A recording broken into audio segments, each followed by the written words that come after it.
Namaste all. Last class we discussed about sexual reproduction in detail and we stopped at sexual reproduction flowering plants. So today we are starting from this topic, that is sexual reproduction in flowering plants. On the screen you can see the cross section of a flower, reproductive parts of a flower. From class 8 onwards we are studying it. The stamen and pistil are the reproductive parts of the flower. Stamen is the male reproductive part. It produces pollen grains in the anther which contain the male germ cells. You can see stamen, it consists of anther and the filament, and pistil is the female reproductive part. It produces ovules in the ovary which contain the female germ cells, that is female gamete. Pistil is having three main portions: stigma at the topmost portion, receptors of pollen grain, stigma, then a long slender tube, style. It's a long slender tube is called a style, and the last bulged portion is called the ovary. Stigma, style and ovary. Pistil is also called a carpel and gynoecium also.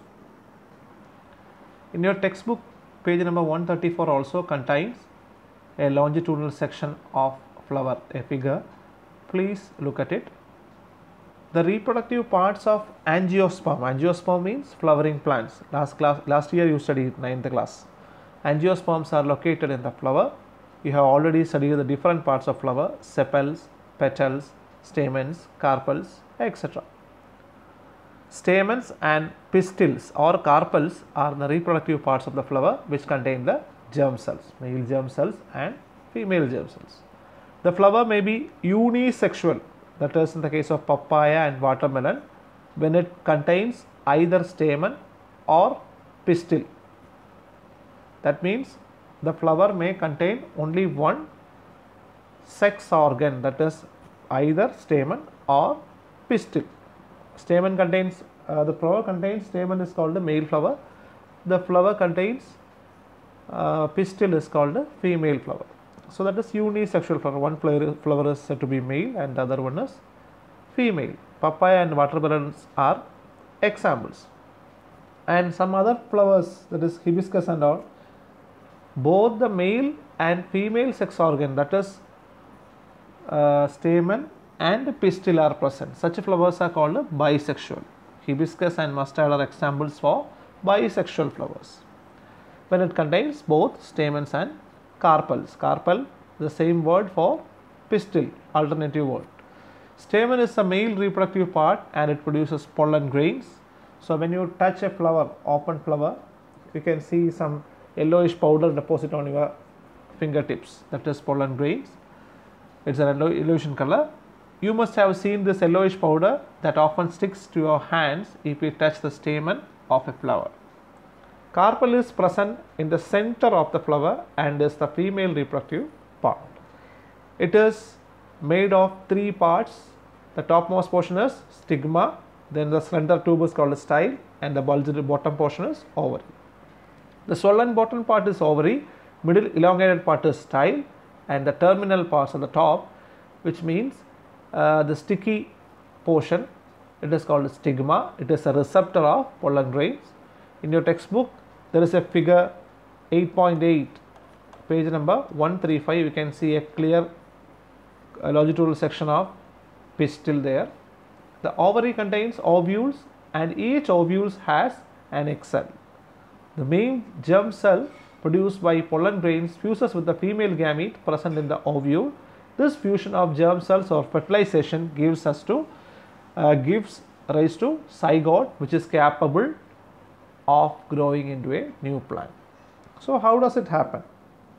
So the pollen from the anther should be come in contact with the ovule.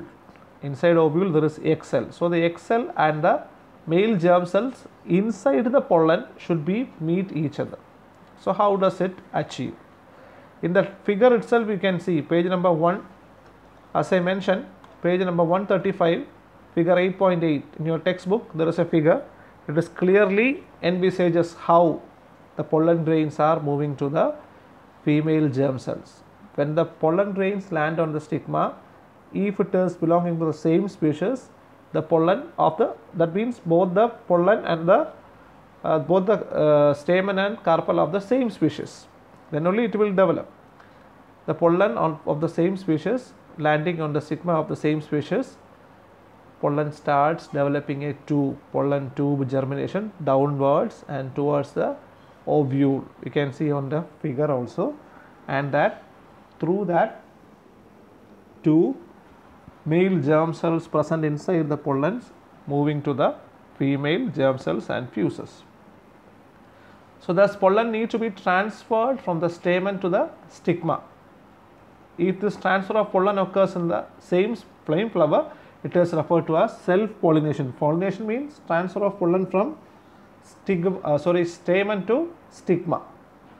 Anther to stigma also it is correct. Transfer of pollen from anther to stigma is also we can use. So pollination, there are agents of pollination. The transfer of pollen grains from the anther to stigma of a flower is called pollination. It takes place by wind, water or insects. If it is by wind, it is called anemophily. If it is by water, it is called hydrophily. If by insect, it is called entomophily.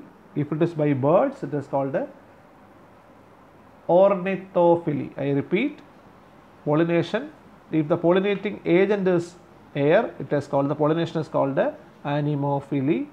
If it is taken by or undertaken by water, it is called hydrophily. If it is undertaken by insect, it is called entomophily, or it is by birds, it is ornithophily. If the pollen grains are transferred from the anther to stigma of the same flower, it is called self-pollination, same. And if it is transferred from anther of one flower to the stigma of another flower, it is called cross pollination. If it belongs to the same plant also, it is cross pollination. Pollination takes place by insect, wind, water, birds, etc. You know what is the benefit for them? If insects are coming for pollination, they are getting nectar also. Sometimes they are able to lay their eggs in the flower. In the case of wasp, it is happening. You will study in chapter heredity. Okay. So after the pollen lands on the suitable stigma, it has to reach the female germ cells, as I mentioned earlier, and which is at the ovary. For this, a tube grows out of the pollen grains and travel through the style to reach the ovary. There is a video attached along with this introduction video.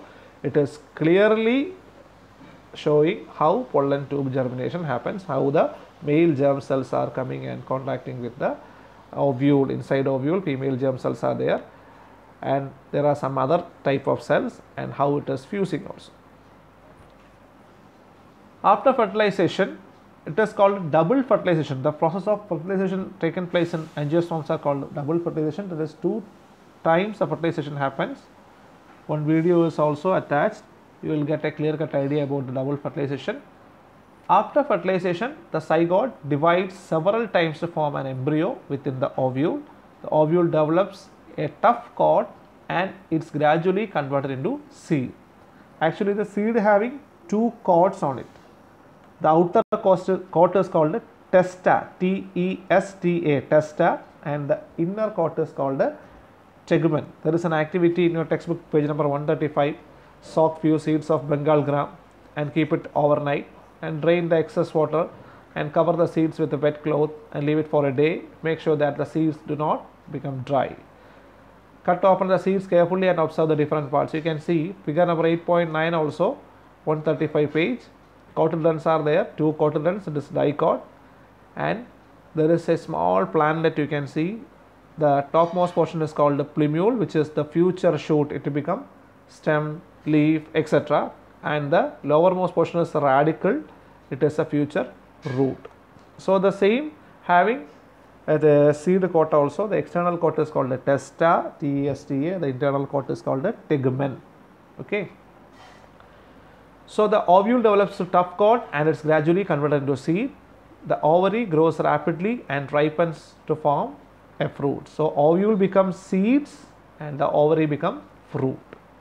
Meanwhile, the petals, sepals, stamen, style and stigma may shrivel and fall off. It may dry and it may fall off. Have you ever seen or ever observed any flower part still presenting on the fruit? Brinjal, have you ever seen?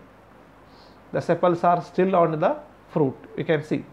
Try and work out the advantage of seed formation of the plant. Actually, it is getting characters from both male and female parents, and it having a great chance of variation. The seed contains a future plant or embryo which develops into seedling under appropriate condition. This process is known as germination. So, fertilization, after the pollen grain is transferred to the stigma, it produces a pollen tube which passes through the style and enters to the ovary and ovule. In the ovule, the male germ cells, that is male gamete, fuses with the female germ cells, that is female gamete, to form a zygote. This is called fertilization. After fertilization, the zygote divides several times and forms the embryo, which then develops into the seed, and the ovary develops into fruit. Ovule develop into seeds, whereas ovary develops into fruit. Fertilization in angiosperms are also called double fertilization. You know why? Double fertilization is a major characteristics of flowering plant. In this process, two male gametes fuse with one female gamete, wherein one male gamete fertilizes the egg to form a zygote, whereas the other fuses with the two polar nuclei to form endosperm. Actually, inside an ovule, there is one female gamete. Along with the female gamete, there is another type of cells called polar nuclei. Two polar nuclei are there. So, inside an ovule, there is one egg cell and two polar nuclei. So, when the pollen tube germination starts, the pollen tube carries male germ cells, and the male germ cells, one of the male germ cell fuses with the egg cell to form zygote, and the other male germ cell which fuses the polar nuclei to form endosperm. So, two times fertilizations happen. So, it is called a double fertilization. That means, I think you got it. There is a video also attached. From that you will get a clear cut idea. Inside an ovule, there are one egg cell and two polar nuclei. Is it clear? One egg cell and two polar nuclei. So, while the pollen tube germinated, through the pollen tube male gametes, there are number of male gametes, they are coming down, and one of the male gamete fuses with the egg cell to form zygote, and the other male gamete fuses the two polar nuclei to form endosperm. So, two times the fertilization happens. It is called a double fertilization. And you know the endosperm is the reserve food material for the seed. When the seed is that is dormancy, that means if it is kept somewhere else without germination, it needs some food. The zygote inside or the embryo inside should get some food. That is a reserve food material is called the endosperm. Suppose you are familiar with the coconut. Inside coconut water is there. It is rich with the endosperm. And here another term is also coming, triple fusion, because three cells in the that is ovule are getting fused. That is, one is egg cell and two polar nuclei. One egg cells and two polar nuclei. Total 3 cells are getting fused. So, it is called a triple fusion also. Double fertilization and a triple fusion. Double fertilization means inside an ovule there is one egg cell and two polar nuclei. It is in opposite sides. While the male germ cells come, it fuses the egg cell, that is one fertilization, and the other male germ cells fuses the two polar nuclei. So, there are 2 times fertilization occurs. So, it is called a double fertilization, and inside the ovule there are 3 cells getting fused, one egg cell, that is a female gamete, and the 2 other polar nuclei. So, it is also called triple fusion. Please watch the videos twice and you will get a clear cut idea about it. And there are some homeworks given, please do it. There is a quiz also, please go through the instructions and perform the quiz. Thank you.